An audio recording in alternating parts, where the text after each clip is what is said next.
Good evening, everybody. Welcome to this first Audit Committee meeting. For those of you that don't know me, I'm Nick Harvey, Councillor for North Ward, Canvey Island. I think I know most of you.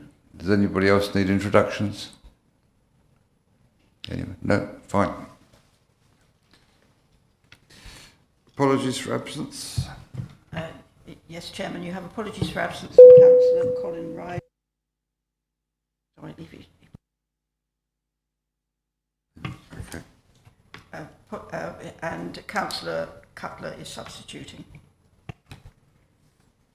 Thank you. Members' interests? Any member have any interests? No, no members' interests. Minutes of the last meeting. Has everybody had a chance to look at those? Anybody got any queries to go through? No? Everybody happy that I signed them?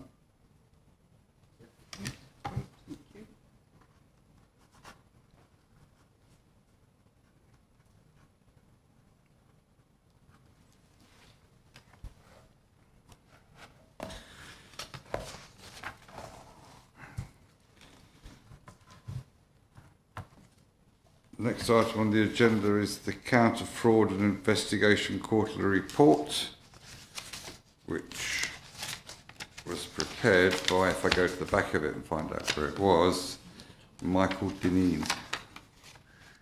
Thank you, Chair. This is a Q1 report from Counter Fraud and Investigation. It's worth stating that I've discussed this with Anne, and it would seem that our reporting is slightly out of kilter with everybody else at present. So where everyone else has got their end of year, I've got Q1 to present. Moving quickly through the report, I'll just draw out some of the numbers. There has been a downturn in reporting to the counter fraud team, which we are going to address across Q2 by having further training with staff at the council, as well as a marketing campaign around the different housing areas, just to raise our profile again now that COVID and the restrictions on movement have completely been removed. It's just there to remind people again. So as you can see, we only received 2 reports of suspected fraud. We are conducting 15 investigations at the moment, and we do continue to send out fraud alerts as well as intelligence reports to other policing partners such as the police, the NCA, HMRC and DWP.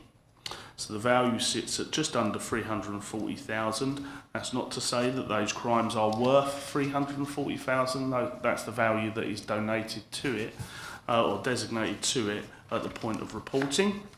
So that always can fluctuate. Even if we don't get a new job, we can actually change those values depending on the investigation being conducted. Other than that, there isn't a lot more to draw your attention. Q1 has been slow in our world. We would have expected more referrals, but hopefully with our proactive stance around that, where I've discussed it with the management already, we'll be drawing attention from the public and from staff within the council as well. But I'm happy to answer any questions from the chair or any other members. Thank you. Any members have any questions? Councillor? Can I just get some clarification on the value? So when you say that's not necessarily the actual cost, is that what you might potentially be recoverable, or? Yep. If I explain what happened, so an allegation would come into us. Someone declares it's worth £500,000. We investigate it. Week 1, we're not sure what it's worth. It stays there. Week 5, we've identified it's now worth £750,000. It goes up.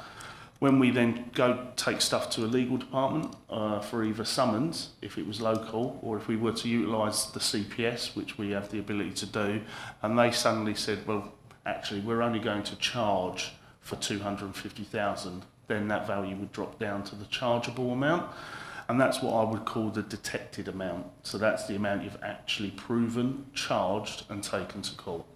And then if someone's found guilty, then you have something called a confiscation hearing, in which then you have another mini trial around confiscation, and a judge will make an order.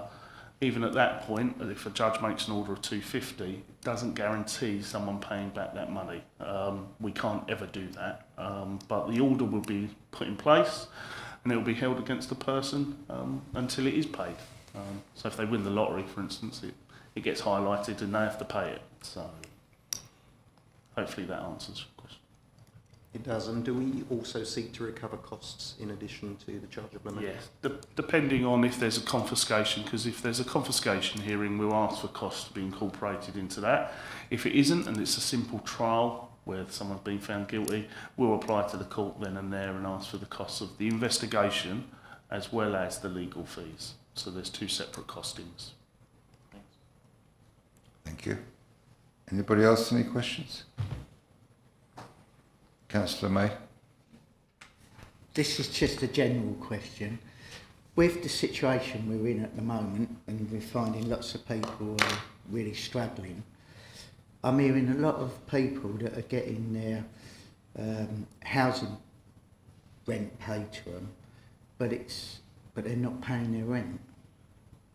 So that surprises me when you're saying the fraud's not going up, because I'm hearing lots of cases.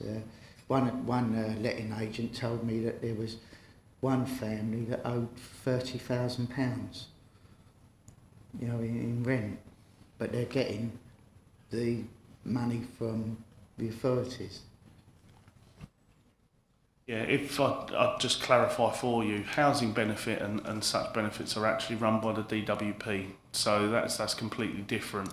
If you would look into the report, the referrals that we send out, the information reports, those are the ones that we'd send out, for instance, to DWP. So we'd receive that intelligence, pass it to DWP that the person isn't utilising their money correctly.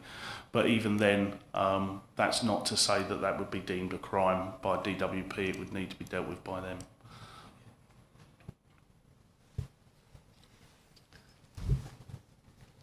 Councillor Edwards.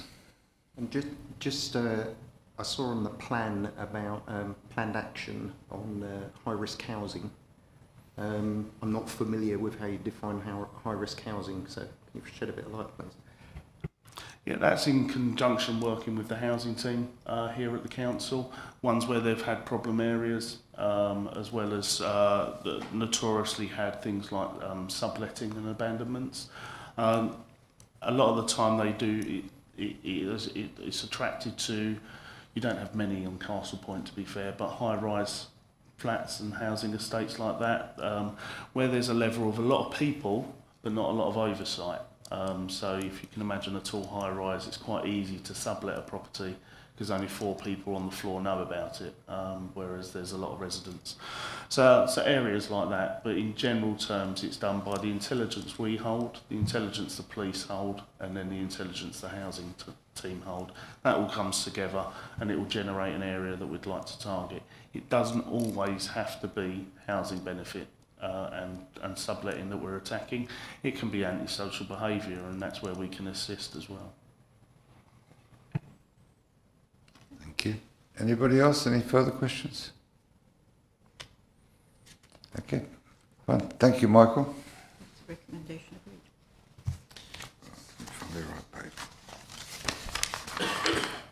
So the recommendations from the committee are that we note the performance of the counter fraud and investigation team to date. And the audit committee notes the progress of the proactive work plan for 2022 and 23. Noted. Noted. Noted. Everybody happy? Thank you. Thank you. Next item on the agenda is the Internal Audit Service Head of Internal Audit Annual Report, Andrew Barnes. Thank you, Chair. So this is my annual report that draws together all of the work that we've delivered in respect of the financial year 21-22 and reports to you my conclusion about what that means for the adequacy and effectiveness of the Council's risk management, internal control and governance processes. In turn, this assists the committee with providing its own view on those arrangements and ensuring that these are appropriately reflected in the Council's annual governance statement, that is reported and published as part of the Council's financial statements for the year and is on the next item on the agenda for this evening. So my actual Head of Internal Audit's opinion is shown at section 3 of the report, and I must apologise for the typo in the heading, as the actual report does apply to March 22, not March 21 as in the paper. My opinion concludes that the improvements are required in respect of our governance arrangements and our utilisation of risk management consistently across the organisation. It reflects there have been and will continue to be significant challenges faced by the Council as a result of external factors affecting the Borough, arising from the recovery from the pandemic and the impact of the current economic shocks being experienced by the country, as well as a period of more potential change with the arrival of the new permanent Chief Executive, following the 2 interims that were in place during the year in question. And that might have a resultant impact on the way the Council works that might take some adjustment to. The issues that I've highlighted are recognised by management, and work is being undertaken to address this, as is reflected in the annual governance statement you'll discuss later. Section 4 of my report provides a supporting commentary that's led me to arrive at the opinion that I have, including a high-level summary of the results of the audits and other work that we've undertaken during the year, that reflect on the arrangements to manage the organisation itself under the heading Managing the Business. That includes our considerations of risk management, project management, workforce management and the implementation of the new ICT contract, all of which are vital to the successful running of the organisation. I then go on to describe the consideration of service delivery risks that we've considered, and these are reported under the corporate priorities. And again, further apologies as there is issues with the numbering of the paragraphs in the report. So under the priority of environment, we considered the arrangements around the health and safety of employees, the Council's response to climate change and the carbon reduction agenda, and the review of options that's ongoing for the waste and recycling services. Under the housing and regeneration objective, we undertook further work on the housing management system project implementation that the Council has found challenging to deliver successfully. Under the commercially and democratically accountable council heading, we provided feedback on the Council's response to the LGA's Planning Improvement Peer Challenge that took place previously. And under the Health and Community Safety heading, we looked at the arrangements for the Council to work effectively in partnerships. Work on key financial systems is undertaken, as these are important to manage the Council's finances and provide the underlying information that will be reported in the financial statements. And for this year, we focused on the general ledger and the income receipting and banking systems. Work was undertaken on the implementation of agreed management recommendations following the audit work that was completed, and in this year we focused on the delivery of implementation in respect of accounts receivable work and accounts payable work that have been undertaken previously. We did work on grant claims that the Council has made for funding it's been provided, and this was completed in respect of the Disabled Facilities Grant and the Interreg Go Trade Grant, and is currently being finalised for some of the COVID-19 related grants that were provided to the Council for the benefit of the Borough. Section 5 of my report reflects on the status of the audit team and how we have complied with the professional expectations of us, as governed by the public sector internal audit standards, and demonstrate that it's appropriate for the committee to take assurance from our work and the Head of Internal Audit opinion that's been provided to you. As we previously discussed, we're finding it tough to find suitable staff for the team, and we did undertake a specific recruitment exercise using the actual specialist enhanced service provided by our contractor, but that wasn't successful in identifying suitable candidates. So at this point, I'd like to pay tribute to our valued colleague Elaine Allen, who has decided to retire after 34 years working for Southend Council. She'll be greatly missed by the team and council officers more widely, and I'm grateful for the wisdom and support she's provided to me over the 4 years that we worked together. We're currently trying to find a replacement with the unenviable task of trying to fill her shoes. In respect of the 21-22 year, the team completed 72% of the planned audit work, which provides a solid base of evidence with which to form my Head of Internal Audit opinion. The current status of each piece of work is shown that was in the audit plan is shown at Appendix B to the report. Appendices C and D provide the committee with the summaries from the work that completed since we last met, and Appendices E and F provide details of the assessment of the team's work against the public sector internal audit standards, as well as the action plan that's been worked on to make further enhancements. So what I really wanted to say, Chair, apologies again for the presentational typos, but I'll be happy to try to answer any questions members may have. Thank you, Andrew. Anyone have any questions? Councillor Edwards. I seem to be monopolising the questions, but excuse the new guy. If you're doing typos, couldn't point 4.34, it says that the RAP policies have gone forward to the environmental PSC. That's not actually happened yet, so could we? Yes, it has. We've had 3 already. But I don't think we've put it forward to Cabinet yet. No, we've got another one. Okay, so we're kind of part way through the process rather than it being complete. Okay, that's not what I'd understood where we were in the process. Okay, it's good. And just, I think we need to do this in the context. I asked a question prior to the meeting, but the SIPFA recommendations that we've got, and Mr. Chairman, this might be a question for you because I don't know where to address it, but the best practice recommendations we've got say that we should have external co-opted members on this committee. Can I get a bit of history as to why we don't have any and what steps we need to take to bring us into compliance with that best practice recommendation? I think Andrew will answer that one. Yep, absolutely. So it has never been a requirement and still isn't actually a requirement to have an independent co-opted member on the committee, but it has become more and more encouraged, and it does happen at a number of councils around the country. It's something that the Castle Point does now want to do. So I'm in discussions with Anne and others in terms of actually putting a process in place to recruit one.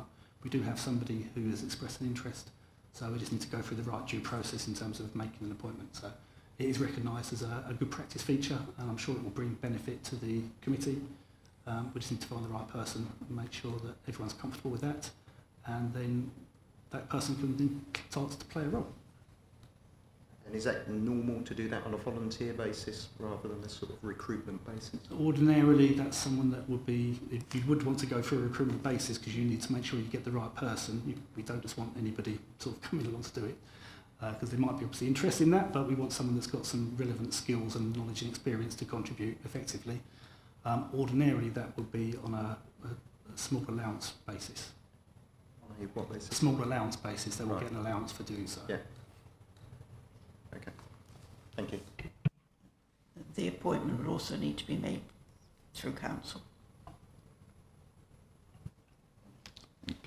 Any further questions, anyone?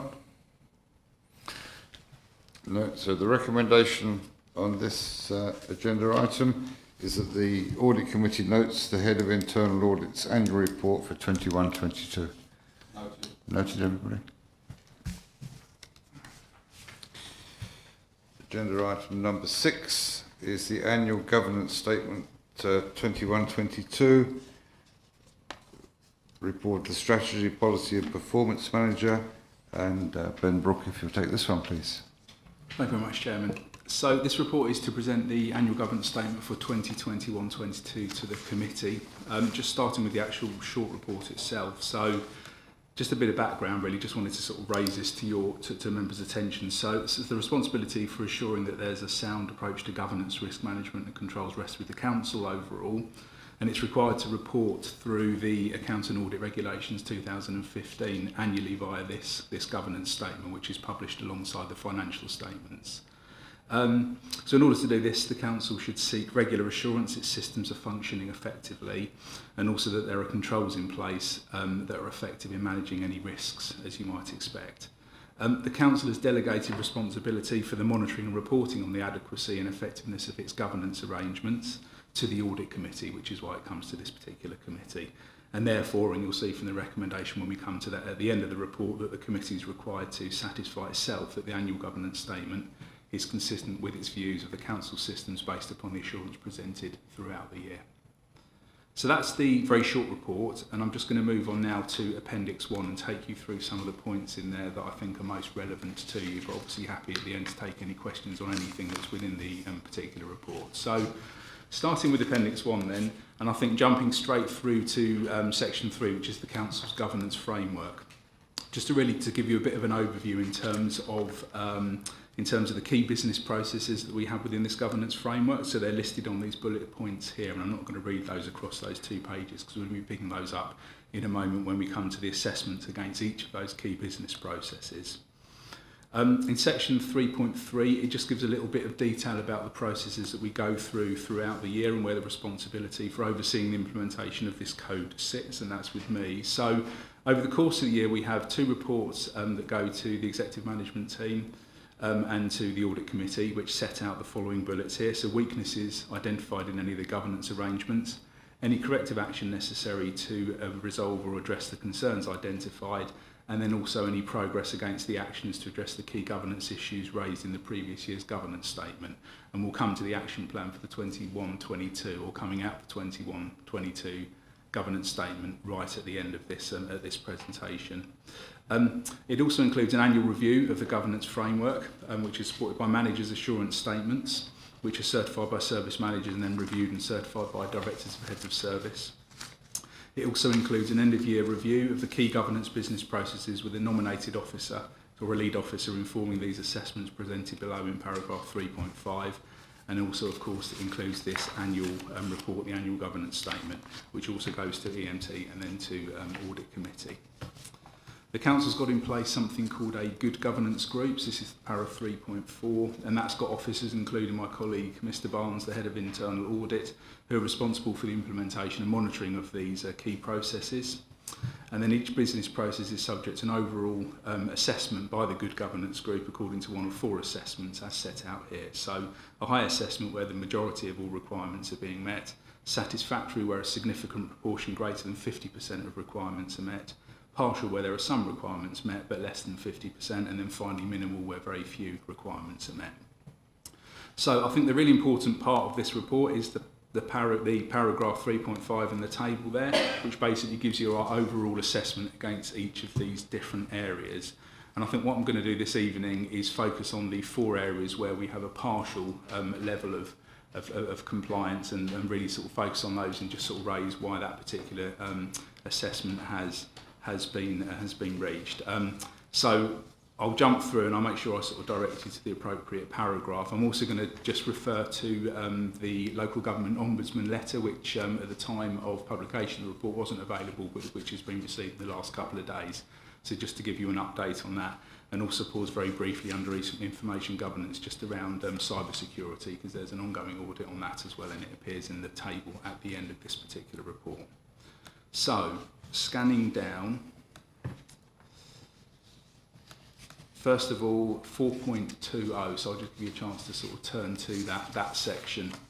That's where we talk about complaints, which overall have been assessed as satisfactory, but I think now that we've had this ombudsman letter, I think it's only right to be able to report on the state of any referrals to the ombudsman over the 21-22 financial year. So I'm pleased to say that there were no complaints which were upheld. There were 8 complaints which were referred to the Ombudsman over the year and 8 decisions made by the Ombudsman. 2 of those were closed after initial inquiries, 2 where advice was given, 3 were referred back for local resolution, and 1 of those was invalid. So I think that's a good performance there basically, but that obviously brings you up to date and just updates the information which was in the text, which was the latest available at the time of the report. Scanning now down to paragraph 4.27. This is the assessment of the Council's project management arrangements. We've come to the conclusion that the assessment of that one is partial. So there have been some previous audit reports there, and advisory audits were conducted in August and September of 2021, which were looking at our project management toolkit and workbook that we had in place. And there's been quite a large amount of development work with those 2 pieces over the course of the year. And there's also been training which was held right towards the end of the 21-22 financial year, where training was provided on the new toolkit and the workbook to OMT and others in the council who manage projects. OMT is operational management team, so that's your kind of tier of operational managers in the council.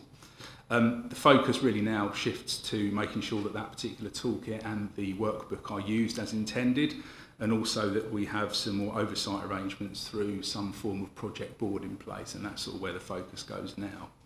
The reason for the partial assessment here is in the next few sentences. So this refers to significant challenges that the council experienced in implementing a new housing management system. So the project experienced many failings from its inception, including assumptions made about the existing IT system, the level at which the council requirements were set out, unrealistic project planning timescales and insufficient budget. On the last point about the budget, it didn't cover all known costs and assumptions, and therefore it resulted in a decision by the council to abandon the project to safeguard the council from any further substantial costs without any real certainty over project delivery. So that decision was made swiftly once the full implications were made.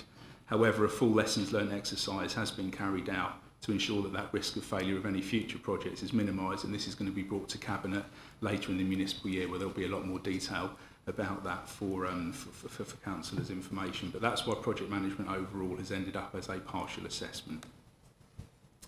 4.28 refers to business continuity. This was assessed as partial by an internal audit that took place in September 2020. The paragraph here outlines a number of improvements that have been made over the course of the year. It does also flag that we have a joint emergency planning officer with Essex County Council, and unfortunately that post changed 3 times over 2021-22, which caused a few issues just in terms of continuity and the quality of the business continuity plans.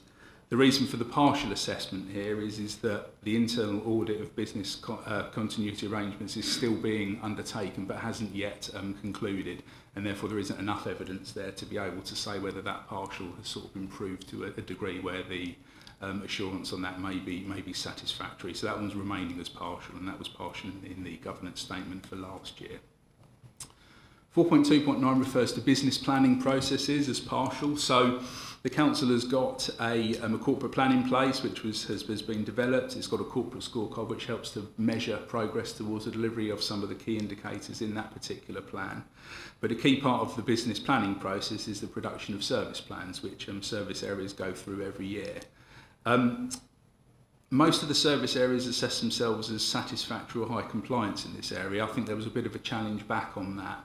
And having overseen the process myself, there are still some inconsistency in the quality of the service plans as produced for the current financial year, so for 2022-23. It also took a lot longer this year actually to get service plans from service managers. I had to go back a number of times. I had to do numerous reviews to really sort of get those plans. So I think there's a piece of work for me to do to make sure that the service planning template and the instructions that are given to people and the support to people is appropriate, but also really just looking into the reason why there was less engagement on the service plans this particular year. So this area, the service planning area, you'll see in the action plan at the end is an area for further activity in this current year, basically to make sure that we get better service plans for the 23-24 financial year.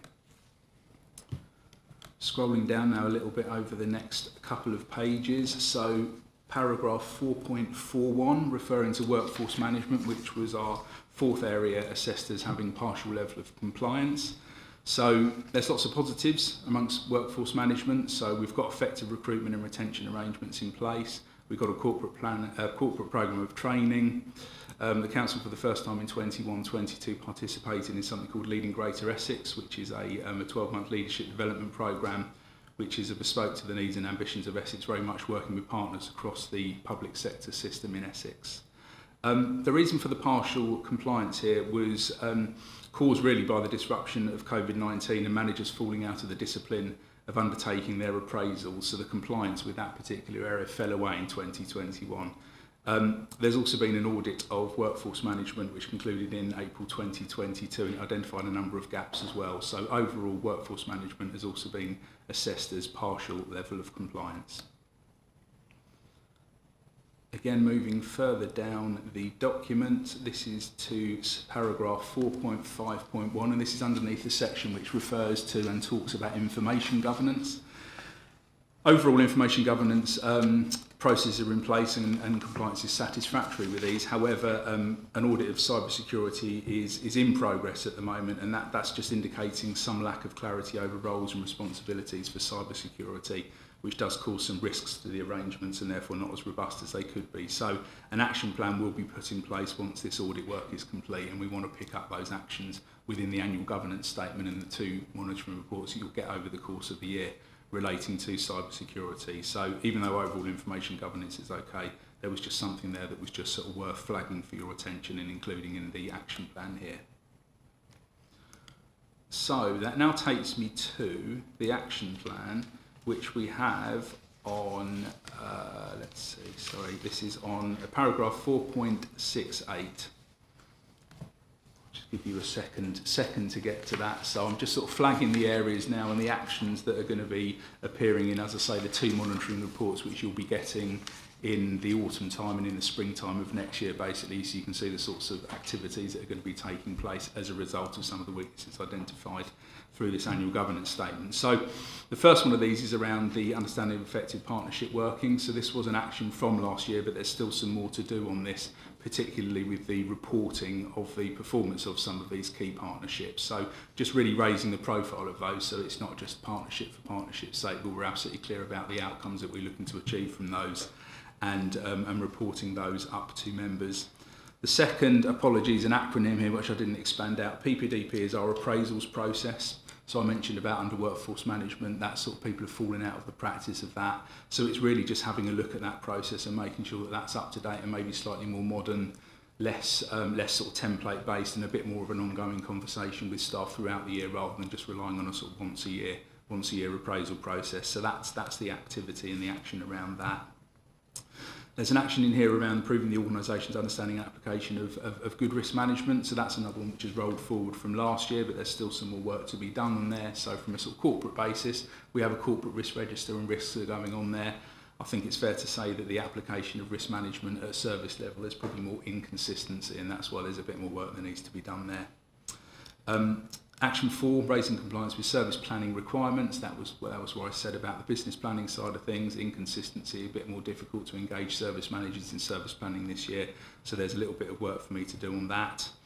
And then we've got these 2 internal audits which haven't fully concluded yet. So one around business continuity, one around cyber security. And once those are concluded and the recommendations are known, I'll update this action plan. And when you get your first report later on in the year, you'll see a bit more detail about what those actions might be.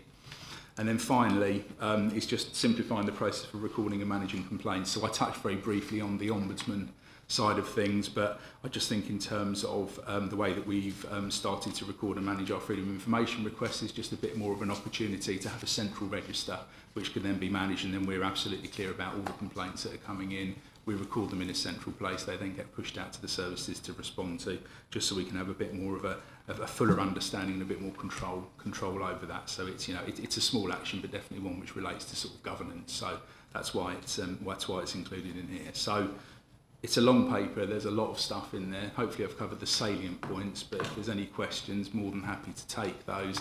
And then I believe we have a recommendation as well that we'll need to cover as well. Thank you, Chairman. Thank you, Ben. Questions, anybody? Councillor? Thank you. My questions are actually relating to our last scrutiny meeting, audit meeting, sorry, I should have said, and where I asked about 5 or 6 questions, and you've been kind enough to send me replies on that, so I appreciate that. I did receive at 3:15 this afternoon, so I haven't had a lot of time to actually draft that. With Chair's permission, would it make more context for me to re-ask the question and the answer given before I ask the question that I have? Yes, or yeah, why not? Just to give the context, is that okay? So the first question in there was that strategic asset group, who do they report to and what level of member input or oversight is in place? And you were kind enough to answer. The strategic asset group is attended by the collection of members from EMT, now known as the leadership team. So my first question is, who is the leadership team? Are we allowed as members to know who actually makes up the leadership team? It goes on to say it reports into the leadership team any decisions that the group make that do not fall under delegated authority as set out in the Constitution or referred to Cabinet where the report is presented. So where is the scrutiny on the delegated authority? So I'll still give understanding where that scrutiny was. That's the first question. So in terms of the leadership team that we have, in terms of the leadership team, so that is a renaming by our new chief executive. So that will include strategic director and any heads of service. So that they are the people who sit on that particular group. There are also other officers, for example, the head of legal would sit on that strategic asset group, and you'd also have the the assets and estates manager also who would sit on that particular group. So that's your sort of list of people, the list of officers who sit on that particular group. In terms of the scrutiny side of things, I mean, again, I think that, you know, where those decisions are taking under the delegated authorities, so sort of below certain levels, that will be sort of taking the kind of the course of the business. I don't think that those particular activities would come separately to a scrutiny area, but where there are significant decisions made around the assets, then there obviously would be full papers coming into Cabinet, which is where there would be that sort of transparency over the bigger decisions. I don't know if any other officers sort of more involved in that have got anything to add to that particular question. Chairman, I think you have Chief Executive. Thank you, Chair. I think it's worth pointing out that there is a, on the work plan, a draft report in respect of the corporate estate and asset management piece. And one of the key things that I'll be doing is reviewing that with a view to looking at the operation of that strategic asset group and whether its terms of reference are still valid. Thank you. If I may answer the next question. The question was, where are the details of the progress on these repairs, assessments and completion, and can they be found by Member Scrutiny Committee? You kindly replied, improvements and repairs to assets are undertaken following a planned programme managed by the Estates and Assets team. This routine operational work would not usually be subject to member scrutiny. So the question is, who are the Estates and Assets team? Because I don't know who they are. And we still need to know the statement of works. Well, in my opinion, we still need to know what the statement of works are to know what has been done. Is that something that's what we were available to know?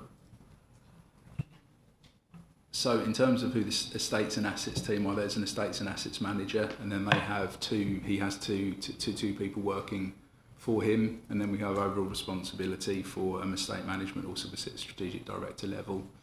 In terms of the work, I mean, this is, I think, the reason for the sort of the response in terms of it being very much an operational issue. So we have a planned maintenance schedule. That planned maintenance schedule is implemented. If there were any issues that needed to be raised to members' attention, then obviously they would be. But I think that where they are just running through a programme of sort of planned maintenance, then that would just sort of take place. And if there weren't any issues, there wouldn't be need for that additional scrutiny there.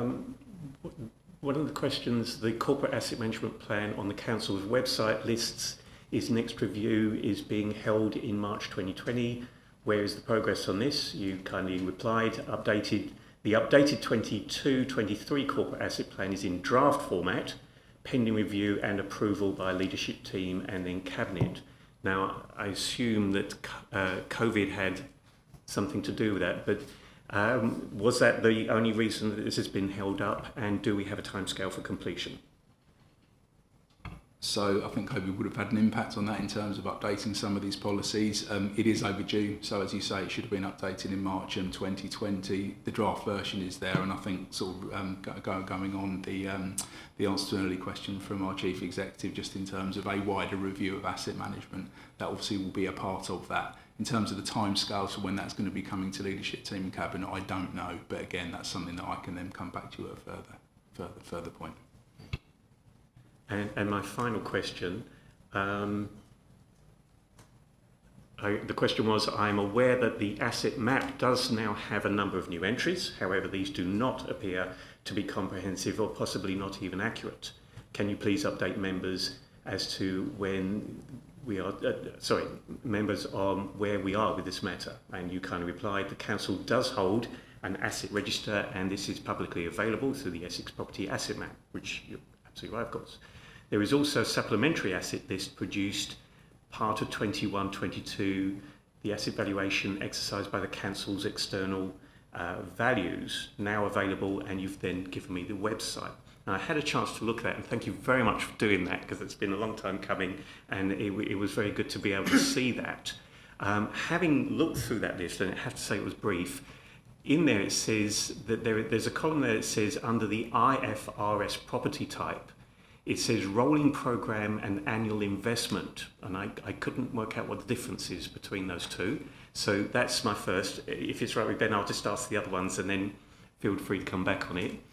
At the bottom, it says Runnymede Paddocks for the last few entries in there, and there it had it says annual high value, and I wasn't again sure what annual high value meant. On our list of tenure, it's not showing, which it does on other councils, I might add, whether it's leased out or just freehold. So I'm interested to know whether we can actually see which assets have been leased out against those that we just freely hold the value of. Two more, I promise I don't overwhelm you. I noticed that the map does not reflect the list. I wondered if the map was being updated, and I wondered if the list is going through an update, if it's going to get another audit or whether it's been recently audited, because I did notice Richmond Hall is on it, and we haven't owned Richmond Hall for a very long time, and I believe that the Crown from Hadley wasn't on there either, and consequently again I don't think the Crown even exists anymore. I believe that's been taken down. So I was just wondering when that was due for an update. So on the two questions about what the difference between rolling programme and I think asset investment, I think those categories, I will have to come back to you on those. I mean, this was provided to me by the finance team, and I have to say that I actually didn't have time before I got, put the email together to send that to you. Likewise with the comment around the annual high value as well. I mean, I suspect that's probably something that's come from the sort of surveyors and the valuers on that, but I will find out and just let you know. On the point about whether it's leased out or freehold, I think we probably can get that information. Obviously, we wouldn't want to make public the sort of the details of potentially who the leases are and the sort of the values of those, because that would be sort of like commercially confidential, I believe. But I think in terms of an additional column in there, I think we may be able to look at that. So I'll take that away and speak with the assets team and the finance team. Is the map being updated? I believe it is. I don't know when it is. I'm not 100% sure of the process behind the updating of that map, but it will sit with our officer who manages our GIS system, so he'll be able to sort of update those. And I think we'll be using that particular list. And I think just really on the last point, I'll note the point about that list being updated, because clearly that even that being a 2021-22 list for valuation for the accounts principally, that was why that list was pulled together. Clearly there are some anomalies, and clearly that hasn't been fully looked through and sort of picked out in terms of some of the assets that either don't exist anymore, for example the Crown, which has been demolished, or for example Richmond Hall, which we know actually has been sold off as well. So I think this is a bit of a work in progress, I have to say, and I think sort of in terms of those lists that you've got on there, we do need to sort of refine those, and this is the starting point. It's out there now, but we'll be able to refine that with the points that I've raised, and then we'll have a better list when we next update that. Thank you. Thank you. Councillor Edwards. Just a supplementary question to that interesting series of questions. Does that mean that potentially we need to get a note on the statement on any impact to the accounts of having, because if those properties were listed on there for valuation purposes, could that potentially have an impact on the accounts?